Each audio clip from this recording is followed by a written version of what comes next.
दोस्तों, मैं भारतीय हॉकी टीम को टोक्यो ओलंपिक 2020 के सेमीफाइनल में देखकर इतना खुश क्यों हूँ। तो मैं आप लोगों के लिए ये एक छोटा सा वीडियो लाया हूँ और मैं निम्नलिखित मुद्दों पर संक्षेप में चर्चा करूँगा। पहला मुद्दा है, वर्तमान टोक्यो ओलंपिक में भारत की प्रगति को देख के मैं इतना उत्साहित क्यों हूँ, और ओलंपिक में अतीत की शानदार भारत की विजय और 1970 के दशक के मध्य से विफलताओं के संभावित कारण और पिछले कुछ वर्षों में अंतर्राष्ट्रीय परिदृश्य पर भारतीय हॉकी का फिर से उदय। तो दोस्तों, पहले देखते हैं भारतीय हॉकी का इतिहास ओलंपिक में। पहले मैं आप लोगों को सबको बधाइयाँ देना चाहता हूँ। टोक्यो ओलंपिक के सेमीफाइनल में भारत ने कल ही ग्रेट ब्रिटेन को 3-1 से हराया और 49 साल बाद 49 ईयर्स लेटर ओलंपिक के सेमीफाइनल में जगह बनाई, जब वे आखिरी बार 1972 में उस स्तर पर पहुंचे थे। भारत के लिए दिलप्रीत सिंह, गुरजंत सिंह और हार्दिक सिंह ने गोल किए। अंतिम 4 चरण में प्रवेश करने के साथ ब्रिटेन के खिलाफ ये जीत और भी महत्वपूर्ण है, क्योंकि उन्हें दूसरे ग्रुप मैच में ऑस्ट्रेलिया ने भारत को 7-1 से शिकस्त दी थी। ठीक है, तो एक ट्विटर मैंने पढ़ा, उनमें लिखा है, Tokyo 2020 for India, these Singhs are kings, Dilpreet Singh, Gurjant Singh और हार्दिक सिंह।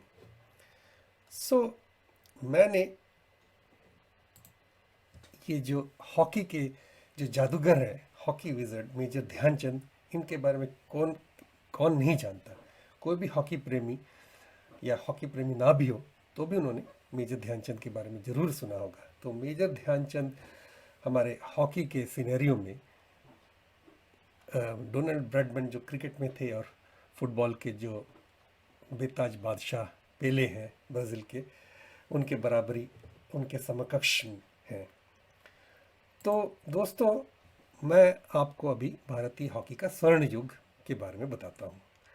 तो 7 बार ओलंपिक विजेता 1928, 32, 36, 48, 52, 56 और 64 में भारत ने 7 बार पहले ओलंपिक में स्वर्ण पदक जीता और फिर मॉस्को ओलंपिक में 1980 में भी जीता। तो मैं बचपन में 1968 के मेक्सिको ओलंपिक में पहली बार भारत के हारने के बाद से भारतीय हॉकी का अनुसरण कर रहा हूँ। तब मैं बहुत ही छोटा सा एक शिशु था, बालक था, 10 साल का, और अब जो है भारत अंतर्राष्ट्रीय हॉकी महासंघ का हिस्सा बनने वाली पहली गैर यूरोपीय टीम थी। 1928 में, जैसे मैंने यहाँ पे आप लोगों से कहा, 1928 में टीम ने अपना पहला ओलंपिक स्वर्ण पदक जीता। तब भारत स्वतंत्र भी नहीं था, और 1960 तक भारतीय पुरुष टीम लगातार 6 स्वर्ण पदक जीतकर, तो 1, 2, 3, 4, 5 और 64 तक, 56 तक 6 बार जीतने के बाद 1960 में पाकिस्तान से हार गई थी। इस दौरान भारत ने जो स्वर्ण पदक जीते उसमें 30-0 की जीत का सिलसिला था। तो 30 बार भारत जीती और एक बार भी नहीं हारी, 1928 से लेके 1960 तक, जब पाकिस्तान ने भारत को पहली बार हराया था ओलंपिक फाइनल में। हालांकि ओलंपिक में पाकिस्तान ने 1960 में उस स्वर्णिम लय को तोड़ा था, लेकिन भारत ने 1964 में अपने पड़ोसियों को हराकर फिर से ताज हासिल किया। तो अब देखते हैं भारत की जो है 1970 के दशक में, मध्य दशक में भारतीय हॉकी का क्या हुआ। तो भारत का सफर 1968 और 72 दोनों ओलंपिक में कांस्य पदक के साथ समाप्त हुआ था, और 1976 के संस्करण में अपने तत्कालीन सबसे निचले स्थान 7वें तक लुढ़क गया था। इस प्रकार 1980 के ओलंपिक खेलों में जाने से भारत की उम्मीदों पर लगाम थी। तो 1970 के दशक की शुरुआत में क्या हुआ, विश्व स्तर पर हॉकी घास पर खेली जाती थी 1970 के दशक की शुरुआत तक। तो 1970 के दशक के मध्य में वह सब बदल गया और अंतर्राष्ट्रीय हॉकी महासंघ फेडरेशन ऑफ इंटरनेशनल हॉकी ने सिंथेटिक एस्ट्रोटर्फ को अंतर्राष्ट्रीय हॉकी टूर्नामेंट के लिए अनिवार्य खेल मैदान बनाने के लिए नियमों में बदलाव किया। अब भारत में कुछ ही एस्ट्रोटर्फ मैदान थे कुछ साल पहले तक, और क्योंकि उन्हें बिछाना महंगा है, 8 करोड़ रुपए से भी अधिक और खेलना मुश्किल है, जबकि घास जिस पर लगभग एक सदी से अंतर्राष्ट्रीय स्तर पर हॉकी खेली जाती थी, कुशल भारतीय और पाकिस्तानी खिलाड़ियों को गेंद को फंसाने, ड्रिबल और पास करने की अनुमति देती थी। एस्ट्रोटर्फ तकनीकी कौशल के बजाय कच्ची शक्ति के आधार पर, रॉ पावर अंग्रेजी में जिसको बोलते हैं, कच्ची शक्ति के आधार पर यूरोपीय और ऑस्ट्रेलियाई हॉकी खिलाड़ियों की शारीरिकता के अनुकूल थी।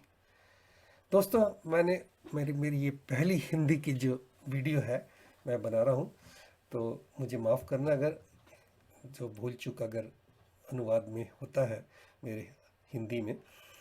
तो जो भी हो, हॉलैंड, जर्मनी और ऑस्ट्रेलिया जैसे समृद्ध पश्चिम देशों में सैकड़ों एस्ट्रोटर्फ मैदान हैं। फ़ायदा ध्यान देने योग्य है। आश्चर्य नहीं कि 1980 के बाद से यूरोप और ऑस्ट्रेलिया विश्व हॉकी पर हावी रहे हैं। तो क्या हुआ, 1980 में 29 जुलाई को मॉस्को में भारत ने फिर से पुरानी महिमा, अपनी अतीत की जो है महिमा, ओलंपिक गोल्ड मेडल हॉकी में जीतने का पुरुषों के वर्ग में वापस ले लिया। कुछ हद तक उससे मैं खुश था, क्योंकि भारत ने फाइनल में स्पेन को 4-3 से हराकर अपना 8वां और आखिरी ओलंपिक स्वर्ण पदक सुनिश्चित किया। ये ओलंपिक भारत के लिए हॉकी में अंतिम स्वर्ण पदक है। मैंने कुछ हद तक इसलिए कहा क्योंकि 1980 में यूएस ब्लॉक के देशों ने मॉस्को ओलंपिक्स का बहिष्कार किया था और सिर्फ 6 देशों ने हॉकी में भाग लिया। उनके बीच पहली 2 टीमें फाइनल में पहुंची, इस कारण सेमीफाइनल नहीं हुआ था, और भारत और स्पेन के हाईएस्ट पॉइंट थे, सबसे ज़्यादा अंक थे, इसीलिए उन्होंने आपस में फाइनल किया, जिसमें कि भारत ने स्पेन को पछाड़ के ओलंपिक गोल्ड मेडल हासिल किया। तो ये ओलंपिक स्वर्ण पदक के कुछ क्षण थे मॉस्को ओलंपिक। अब दोस्तों देखते हैं कि क्यों विश्व के जो है पश्चिमी देश ज़्यादातर, जैसे हॉलैंड, ऑस्ट्रेलिया, जर्मनी और बेल्जियम जैसे समृद्ध देश कैसे आगे निकल गए भारत और पाकिस्तान से। हॉलैंड, जर्मनी और ऑस्ट्रेलिया से समृद्ध देश में सैकड़ों एस्ट्रोटर्फ मैदान है। जो कि मैंने पहले भी कहा था कि फ़ायदा ध्यान देने योग्य है। और भारतीय पुरुष टीम के एक सीनियर स्ट्राइकर ने पिछले साल कहा था कि वैज्ञानिक दृष्टिकोण और खिलाड़ियों और सहयोगी स्टाफ के बीच दो तरफा संवाद ने विश्व हॉकी में पूर्व ओलंपिक चैंपियन के पुनरुत्थान में महत्वपूर्ण भूमिका निभाई है। कुछ 70s के मिडिल से लेके 2000 के शुरू तक भारत के पास कम एस्ट्रोटर्फ थे, कम उनकी ट्रेनिंग कम थी, उनके पास प्रोफेशनलिज्म नहीं थे। इस वजह से उनका जो है पतन होता रहा, और कुछ गवर्नेंस के भी कुछ कारण हो सकते हैं। और लेकिन अब ये माना गया है कि पिछले एक दशक में राष्ट्रीय टीमों, पुरुष और महिलाओं दोनों के विकास के कारणों पर जोर देते हुए बहुत अधिक व्यावसायिकता और जवाबदेही है, अकाउंटेबिलिटी और प्रोफेशनलिज्म है, ये हमारे सीनियर प्लेयर ने कहा। तो धन्यवाद देखने के लिए।